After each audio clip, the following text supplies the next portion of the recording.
ओम गणेशाय नमः। बोल विष्णु भगवान की जय। वैशाख महात्म का दूसरा अध्याय।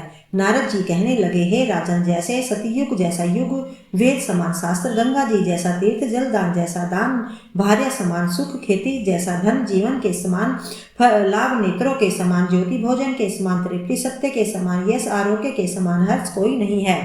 ऐसे में ही वैशाख मास जैसा अन्य कोई दूसरा मास भगवान को प्यारा नहीं है। जो इस मास को वृथा गवा देता है वह धर्महीन शीघ्र पशु योनि पाते हैं। संसार में अनेक प्रकार के व्रत तप आदि हैं जो अत्यंत कष्ट साध्य हैं और उनसे फिर जन्म लेना पड़ता है, परंतु वैशाख मास में केवल स्नान मात्र से मनुष्य मोक्ष को प्राप्त होता है। तब तीर्थों के स्नान का फल वैशाख में केवल जलदान से ही मिलता है। जिसमें जलदान देने की भी शक्ति न हो वह दूसरे से दान दिलवा में उसका भी यही फल होता है।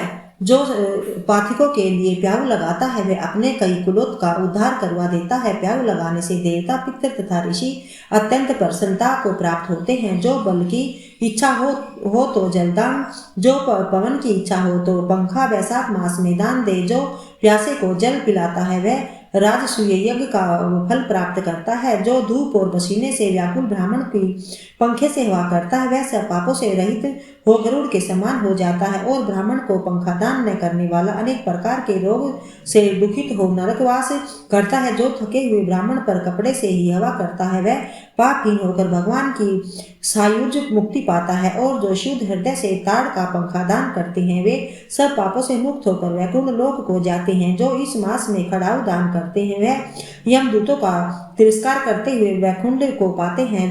जूते दान करने वाले को न इस संसार में दुख होता है और न ही नरक यातना भोगनी पड़ती है। ब्राह्मण के याचना करने पर खड़ाऊ का दान करने वाला राजा होता है। जो मार्ग में आश्रय के लिए घर बनाता है उसका फल ब्रह्मा विवरण नहीं कर सकते। जो अतिथि ब्राह्मण को भोजन करवावे उसके फल का भी कोई विस्तार नहीं। अनुदान पाने वाला अपने माता पिता को भी भूलकर दानी ही को अपना सर्व मानता है। माता पिता तो केवल जन्म के दाता है, इसलिए विद्वान लोग अन्न देने वाले को ही पिता कहते हैं। दूसरा अध्याय समाप्त।